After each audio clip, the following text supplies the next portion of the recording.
Welcome to ম্যাথের mastermind. আজ আমরা অনুপাত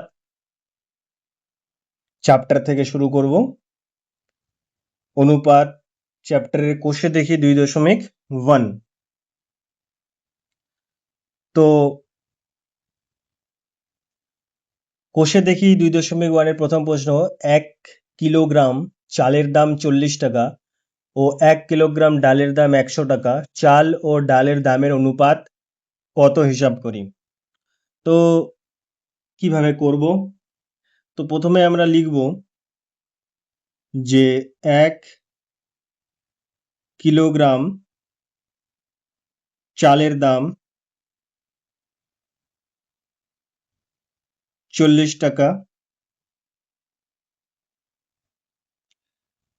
এবং 1 কিলোগ্রাম ডালের দাম 100 টাকা। সুতরাং চালের দাম ও ডালের দামের অনুপাত হবে 40:100। এবার এই শূন্য কাটা যায়, 2 দুগুণা 4, 2 পাঁচে 10। তো 40:100 এটাকে ছোট করলে 2:5 হয়। তো এই চিহ্নটাকে অনুপাত চিহ্ন বলা হয়। এটাকে অনুপাত বলেও বলতে পারো অথবা ইস্টু বলেও বলা যায়। তো আমরা 2:5। তো এটা আমাদের প্রথম প্রশ্নের উত্তর। আচ্ছা, প্রশ্ন নম্বর 2। এখানে একটা ত্রিভুজ আছে, এই একটা ত্রিভুজের নাম আছে এ, এটা বি, এটা সি, এবং ত্রিভুজের এই কোণ হচ্ছে 50 ডিগ্রি, এই কোণ হচ্ছে 60 ডিগ্রি, আর এই কোণ হচ্ছে 70 ডিগ্রি। প্রশ্নতে বলেছে যে কোণ বিএসি ইস্টু কোণ এবিসি ইস্টু কোণ এসিবি কত। তো প্রথম কোণ বিএসি, তো বিএসি কোণ বলতে এই কোণটা বোঝায়, এই কোণটা, ঠিক আছে? মানে মাঝখানে যেই অক্ষরটা থাকবে সেই অক্ষরে আমাদের দেখতে হবে যে কত ডিগ্রি আছে। যেমন বিএসি, তো বি মাঝের অক্ষর কি এ, তো এতে 60 ডিগ্রি, তো এটা 60 ডিগ্রি আমি লিখবো। এ বি সি, তো মাঝখানের বিতে কত ডিগ্রি? 50 ডিগ্রি, তো আমি 50 ডিগ্রি লিখবো। এ সি বি সিতে কত ডিগ্রি কোণ? 70 ডিগ্রি কোণ। তো এই শূন্য আমি কেটে দিলাম। 6:5:7, তো এটা আমাদের উত্তর হয়ে গেল।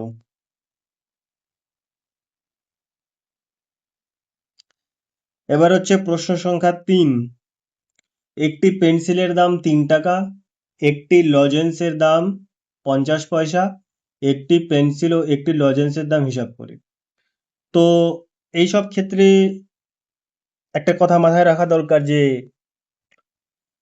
যখনই আমরা অনুপাত সম্বন্ধীয় কোনো প্রশ্নের উত্তর করব, তো আমাদের এটা মাথায় রাখতে হবে তাদের একক যাতে একই হয়। ভিন্ন এককে অনুপাত নির্ণয় করা যায় না। অর্থাৎ আমি 1 মিটার আর 1 সেকেন্ড এর অনুপাত নির্ণয় করতে পারবো না। আমি 1 কেজি চাল আর 1 সেন্টিমিটার এর অনুপাত আমি নির্ণয় করতে পারবো না। অর্থাৎ একক একই হওয়া চাই, তবেই অনুপাত নির্ণয় করা সম্ভব। যেমন একটি পেন্সিলের দাম 3 টাকা, বেশ। একটি লজেন্সের দাম 50 পয়সা। এখানে দেখো এককটা আলাদা, এখানে 3 টাকা আর এখানে 50 পয়সা। এভাবে অনুপাত নির্ণয় করা সম্ভব নয়। অনুপাত এখানে নির্ণয় করতে হলে হয় আমাকে এই টাকাকে পয়সায় রূপান্তরিত করতে হবে, অথবা এই পয়সাকে টাকায় রূপান্তরিত করতে হবে। তো যেটা সহজ সেটা হচ্ছে টাকাকে পয়সায় রূপান্তরিত করা। তো 3 টাকা সমান সমান 300 পয়সা। আমরা জানি 1 টাকায় 100 পয়সা হয়, তো 3 টাকায় 300 পয়সা, বেশ। তো একটি পেন্সিলের দাম আমি পেলাম 300 পয়সা ইস্টু একটি লজেন্সের দাম 50 পয়সা। তো এর অনুপাত কত হবে? 0 0।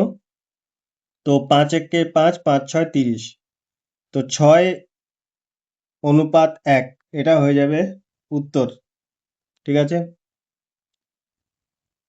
প্রশ্ন সংখ্যা 4। একটি আধুলি একটি 1 টাকা ও একটি 2 টাকা মূল্যের বা মুদ্রার মূল্যের অনুপাত লিখি। অর্থাৎ বলতে চাইছে একটি আধুলি, তো আধুলিকে যে আধুনিক বাংলা ভাষা সেটাতে বলা হয় 50 পয়সা, মানে বলতে গেলে। তো 50 পয়সা আছে তোমার কাছে, একটা 1 টাকা আছে আর একটা 2 টাকা আছে। তো এদের অনুপাত আমাকে নির্ণয় করতে হবে। তো একটি আধুলি এটা হয় 50 পয়সা, আর 1 টাকা সমান সমান কত পয়সা? 100 পয়সা, 100 পয়সা। আর 2 টাকা মুদ্রার মূল্য, তো 2 টাকা মানে কত পয়সা? 200 পয়সা। বাস, এবার আমি এর অনুপাত নির্ণয় করব 50 অনুপাত 100 অনুপাত 200। তো অনুপাত নির্ণয় করি। শূন্য, এই শুধু তিনটা অনুপাত থেকে একটা একটা করে শূন্য চলে গেল। তো দেখো, যদি আমি 5কে দিয়ে 10 আর 20কে ভাগ করে দিই, তো 5 একে 5, 5কে যদি 5 দিয়ে ভাগ করি তাহলে 1 হয়, তাহলে একই থাকবে। 5কে 10 দিয়ে ভাগ করলে 2, আর 5কে 20 দিয়ে ভাগ করলে 4। তো আমার কাছে অনুপাত কত এলো? 1:2:4, এটা আমার উত্তর।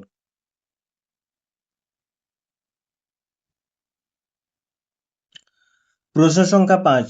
উমার বয়স 12 বছর 6 মাস, রাতুলের বয়স 12 বছর 4 মাস ও নূরজাহানের বয়স 12 বছর হলে ওদের তিনজনের বয়সের অনুপাত কত লিখি। এখানেও ওই একই সমস্যা এসে যাবে, কারণ এখানে বছর মাস দুটো আলাদা আলাদা একক হিসাব ব্যবহার করা হয়েছে। তো আমরা কি করব, সম্পূর্ণ যে একক আছে ওটাকে আমরা মাসে রূপান্তরিত করে নেব। অর্থাৎ 12 বছর 6 মাস, তো আমরা দেখব যে 12 বছরে টোটাল কত মাস হচ্ছে, আর 6 মাস যোগ করে আমরা উমার টোটাল বয়সটা মাসে লিখবো, রাতুলের বয়সটাও মাসে লিখবো এবং নূরজাহানের বয়সটাও মাসে লিখবো, এবং তারপর তাদের অনুপাত আমরা বের করব।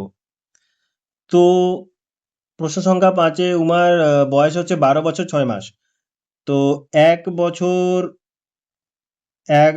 12 মাস, 1 বছর 12 মাস। তো 12 বছরে কত মাস হবে? তো 12 বছরে হবে 12 ইন্টু 12 মাস, অর্থাৎ 12 12 144 মাস। আর তার বয়স হচ্ছে 12 বছর 6 মাস, অর্থাৎ এর মধ্যে আরো 6 মাস যোগ হবে, তো টোটাল 150 মাস। এটা হচ্ছে উমার বয়স। সেরকম রাতুলের বয়স হচ্ছে 12 বছর 4 মাস। তো 12 বছরে কত মাস? 144 মাস। তো এই 144 মাসে আরো 4 মাস যোগ হবে, তো 148 মাস। এটা কার? এটা রাতুলের। আর একজন আছে, সে হচ্ছে নূরজাহান, তার বয়স 12 বছরে। তো 12 বছর মানে 144 মাসই থাকবে। এটা হচ্ছে নূরজাহান। তো এবার তাদের অনুপাত আমি বের করব। 150 মাস অনুপাত 148 মাস অনুপাত 144 মাস। তো এটা হয়ে যায়, এটাকে ছোট করব। ভালো করে দেখো, সবগুলোই 2 দ্বারা বিভাজ্য। যেমন 150কে 2 দিয়ে বিভাজ্য, তো 75। 2 দ্বারা 148ও বিভাজ্য, 7 দুগুণা 14, 4 দুগুণা 8। আর 144ও 2 দ্বারা বিভাজ্য, 7 দুগুণা 14, 2 দুগুণা 4। এরপরে আর এগুলোকে ভাগ করা যায় কিনা দেখতে হবে, যদি যায় তো আমরা করব। যেমন 75, 74 আর 72 আমরা 3 দিয়ে দেখতে পারি 3 দ্বারা বিভাজ্য কিনা। এটা তো চলে যাবে 3 দ্বারা, এটা 3 দ্বারা বিভাজ্য, 3 দুগুণা 6, 3 5 15, 3 দুগুণা 6, 14, এটা 3 দ্বারা বিভাজ্য নয়। আর 3 দুগুণা 6, 12, 3 4 12, এটা হয় বিভাজ্য। কিন্তু এমন কোনো সংখ্যা পাওয়া যাচ্ছে না যেটা, যেই সংখ্যাটা 3 তিনটা সংখ্যাকে বিভাজ্য করবো, তার জন্য আমরা এটাকেই উত্তর হিসাবে মেনে নেব। 75:74:72, এটা হবে তাদের বয়সের অনুপাত এবং উত্তর। এবার হচ্ছে প্রশ্ন সংখ্যা 6। প্রশ্ন সংখ্যা 6 বলছে সমকোণী সমদ্বিবাহু ত্রিভুজের কোণগুলির অনুপাত কত লিখি। সমকোণী সমদ্বিবাহু, তো সমকোণী ত্রিভুজ কাদের বলে? সমকোণী ত্রিভুজ ওটাই যার একটা কোণ 90° হলো। তারপর তাহলে বাদবাকি দুটো কোণের অনুপাত কত হবে? যদি সমদ্বিবাহু ত্রিভুজ হয় তাহলে 45° যোগ 45° হবে। এবং আমরা জানি যে একটা ত্রিভুজ হলে তার যে সম্পূর্ণ কোণ তার যোগফল 180°। 180°-র বেশি কখনোই হতে পারে না, যে কোনো ত্রিভুজই হোক, ঠিক আছে, যে কোনো ত্রিভুজই হোক তার তিনটি কোণের যোগফল সবসময় 180°ই থাকবে। তো যদি সমকোণ হয়, একটা কোণ 90° থাকলো, বাকি থাকলো 90° আরও, তো দুটো কোণ আলাদা আলাদা 45-45 করে বিভাজ্য হয়ে যাবে। সমকোণী সমদ্বিবাহু ত্রিভুজের কোণের যে অনুপাত এটাই থাকে 90°, 45° এবং 45°। এবার এটার অনুপাত আমরা বের করব। তো 90° অনুপাত 45° অনুপাত 45°। তো দেখো 45 একদম 45কে 2 দ্বারা গুণ করলে 90 হয়ে যায়। তো 45 একে 45, 45 একে 45, 45 দুগুণে 90। তো আমার কাছে অনুপাত কত? 2:1:1:1। এটা হচ্ছে উত্তর প্রশ্ন সংখ্যা 6-এর, যে সমকোণী সমদ্বিবাহু ত্রিভুজের কোণগুলির অনুপাত কত? 2:1:1:1। এবার হচ্ছে প্রশ্ন সংখ্যা 7। বলছে সমবাহু ত্রিভুজের কোণগুলির অনুপাত কত? আবার আমি একটু আগে বললাম যে যে কোনো ত্রিভুজ হোক, সেই ত্রিভুজের যে কোণের সমষ্টি সেটা সবসময় 180° হবে। এটা ত্রিভুজ, এই ত্রিভুজের তিনটা কোণের অনুপাত 180° হবে। আর এখানে সমবাহু ত্রিভুজ আছে, তো সমবাহু ত্রিভুজ মানে এই বাহুও যা, এই বাহুও তা, এই বাহু তা। যদি এটা আমি 3 সেন্টিমিটার মানি তো এটাও 3 সেন্টিমিটার, তো এটাও 3 সেন্টিমিটার। এগুলো এই ধরনের ত্রিভুজকে বলা হয় সমবাহু ত্রিভুজ। এখন সমবাহু ত্রিভুজের একটাই বৈশিষ্ট্য যে সমবাহু ত্রিভুজগুলো পরস্পর যে কোণ উৎপন্ন করে সে কোণগুলোও সমান হয়। অর্থাৎ 180কে যদি আমি 3 দ্বারা ভাগ করে দিই তাহলে তিনটা কোণের মান আমি 60-60-60 পাবো। এটাই হয় সমবাহু ত্রিভুজের কোণের অনুপাত, অর্থাৎ 60:60:60। তো এটাকে যদি আমি অনুপাতে রূপান্তরিত করি 0:0:0, 6-1-6, 6-1-6, 6-1-6, তো অনুপাত কত? 1:1:1। এটাই উত্তর। প্রশ্ন সংখ্যা 8।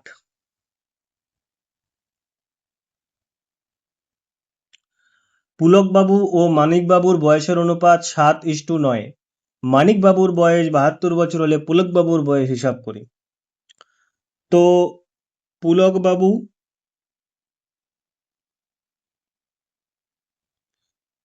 অনুপাত মানিকবাবু, তাদের বয়সের অনুপাত কত? 7:9। অর্থাৎ এটাকে যদি আমি ভগ্নাংশ আকারে রূপান্তরিত করি, অর্থাৎ পুলকবাবু বাই মানিকবাবু, এটা হবে 7/9। ঠিক আছে। এবার বলছে মানিকবাবুর বয়স 72 বছর হলে পুলকবাবুর বয়স হিসাব করে লিখি। তো পুলকবাবু আর মানিকবাবু, তো মানিকবাবুর বয়স 72 বছর, তাহলে এখানে আমরা কি দেখতে পাচ্ছি যে অনুপাতে 9 আর বয়সটা কত? 72। অর্থাৎ প্রথমে 9কে 72 দিয়ে ভাগ করো, তো 8×72 হয়। তার মানে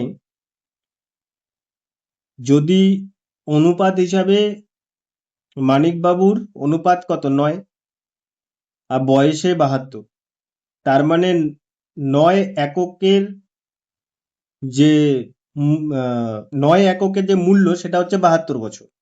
তো একক কত হবে? 8। তো সেই একককেই 7 দিয়ে গুণ করতে হবে, অর্থাৎ 8×72 যদি হয় তাহলে 7 × 8 কত হবে? 56। তাহলে এভাবে আমরা পুলকবাবুর বয়স হিসাব করলাম। তো পুলকবাবুর বয়স আমরা পেলাম 56 বছর।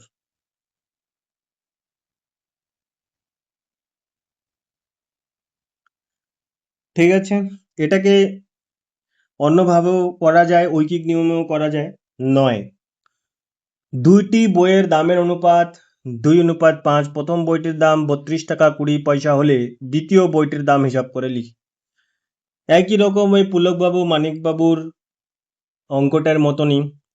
তো দামের অনুপাত এটা হচ্ছে 2:5।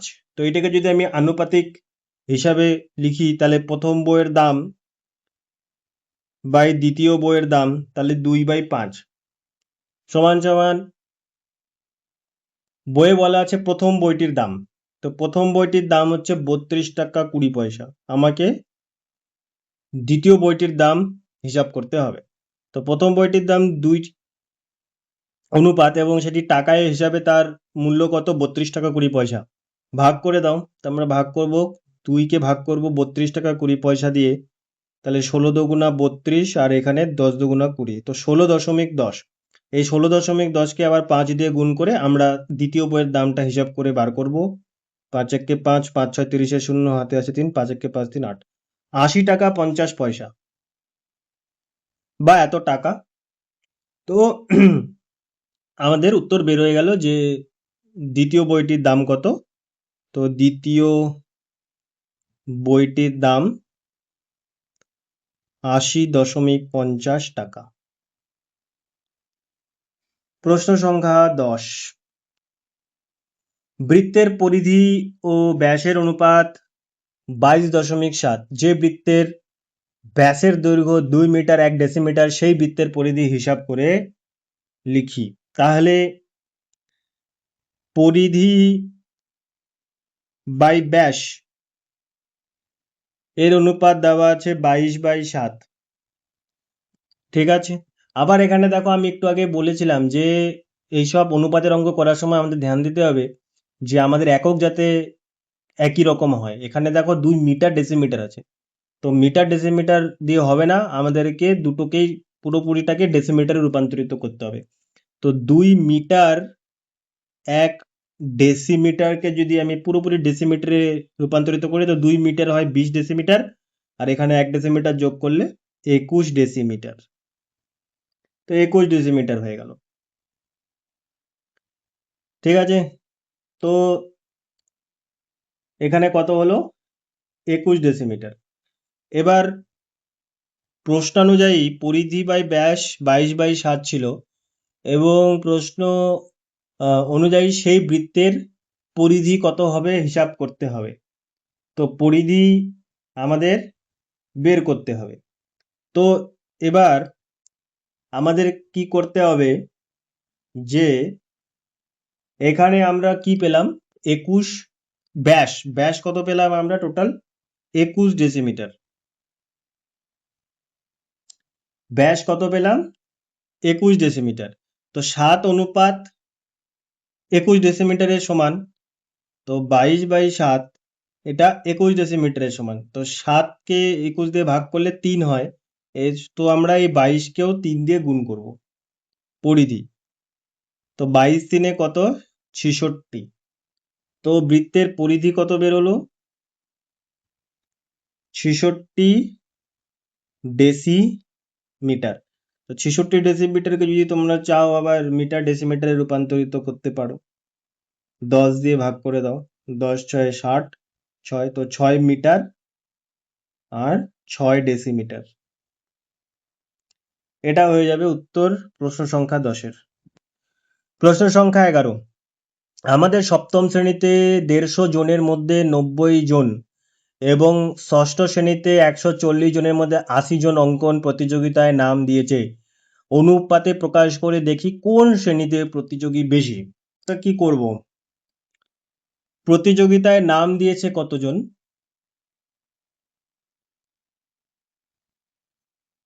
আমাদের সপ্তম 150 জনের মধ্যে 90 জন এবং ষষ্ঠ শ্রেণীতে 140 জনের মধ্যে 80 জন। তো সপ্তম শ্রেণীর হিসাব প্রথমে আমরা করি। সপ্তম শ্রেণী, এটা সপ্তম শ্রেণীর হিসাব।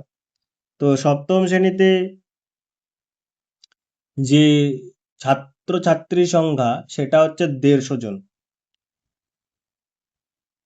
তো টোটাল 150 জন, তার মধ্যে নাম দিয়েছে 90 জন। ঠিক আছে, নাম দিয়েছে 90 জন। এবং আবার ষষ্ঠ শ্রেণীতে সেই সংখ্যাটা হচ্ছে 140 জন, আর নাম দিয়েছে অঙ্কন প্রতিযোগিতায় 80 জন। এটা হবে। তো এবার এটাকে ছোট করি। 0 0 3 × 9, 3 5 15, তো 3/5। আর 0 0 4 2 8, 2 7 14, 4/7। তো 3/5-কে 3:5 লেখাই যায়, যেরকম আমরা অনুপাতকে ভগ্নাংশে প্রকাশ করেছিলাম, এরকম লব-হর রূপান্তরিত করে। তো 4/7-কে 4:7। তো এখন দেখো যে 3/5 বড় গ্রেটার দেন 4/7, অর্থাৎ এটা হচ্ছে সপ্তম শ্রেণী আর এটা হচ্ছে ষষ্ঠ শ্রেণী। তো সপ্তম শ্রেণীতে প্রতিযোগিতাটা বেশি হবে। প্রশ্ন অনুযায়ী প্রকাশ করে দেই কোন শ্রেণীতে প্রতিযোগী বেশি। তো সপ্তম শ্রেণীতে প্রতিযোগী বেশি, প্রতিযোগী বেশি। ঠিক আছে, কারণ ভগ্নাংশ হিসাবে 3/5 বড়, 4/7 ছোট। 3/5 গ্রেটার দেন 4/7, তো 3/5 এই ভগ্নাংশটা বেশি বড়। পরের প্রশ্ন সংখ্যা 12। দুটি সংখ্যার অনুপাত 5:7। সংখ্যা দুটির গসাগু 13 হলে সংখ্যা দুটি কি কি? তো সংখ্যা দুটির অনুপাত কত দেওয়া আছে? 5:7। এবার যে দুটি সংখ্যার অনুপাত 5:7 এবং ওই সংখ্যা দুটিরই গসাগু 13, তো আমি কি সংখ্যা দুটি আমি কোনো একটা 5x এবং 7x মেনে নেব। ঠিক আছে, ধরে নেই এই সংখ্যা দুটির কথা এখানে বলা হচ্ছে এবং বলছে সংখ্যা দুটির গসাগু 13 হলে, অর্থাৎ গসাগু কত? 13। অর্থাৎ প্রথম সংখ্যাটা হবে 5, অনুপাত এত, সংখ্যাটা এত, তো 5 13 কত? 65, এবং 7কে 13 দিয়ে গুণ করো, দ্বিতীয় সংখ্যাটা হবে 91। এটা হচ্ছে প্রথম সংখ্যা আর এটা হচ্ছে দ্বিতীয় সংখ্যা। এরকম করে আমাদের করতে হবে। আমি আর একবার বলে দিচ্ছি, সংখ্যা দুটির অনুপাত 5:7 ছিল। তো সেই সংখ্যা দুটিকে আমি x এর সাথে জুড়ে 5x এবং 7x ধরলাম। এবার সংখ্যা দুটি গসাগু মানে গরিষ্ঠ সাধারণ গুণিতক হচ্ছে 13। অনুপাতের সাথে 13কে যদি গুণ করি তাহলে আমি প্রথম সংখ্যাটা পাই। তো 5কে 13 দিয়ে গুণ করলে 65। সেরকমই দ্বিতীয় অনুপাতের সঙ্গে যদি আমি গসাগুকে গুণ করি তাহলে আমি দ্বিতীয় সংখ্যাটা পাবো, অর্থাৎ 7 13 কত? 91। 3 7 21 1 আছে, 2 7 21 7 2 9, দ্বিতীয় সংখ্যা 91। তো প্রশ্ন অনুযায়ী সেই সংখ্যা দুটি কি কি? 65, 91। এই তোমরা যদি অনুপাত আবার এটার নির্ণয় করো দেখবে 5:7 এসেছে এবং তাদের যে গসাগু সেটা 13ই হবে। 5 13 65 এবং 7 13 91, চলে এলো 5:7। তো এভাবে এই প্রশ্ন 12-7। এর পরের দিন আমরা কষে দেখি 2.2 এবং পরে যে অনুশীলনীগুলো আছে সেই অনুশীলনীগুলো আমরা সমাপ্ত করব।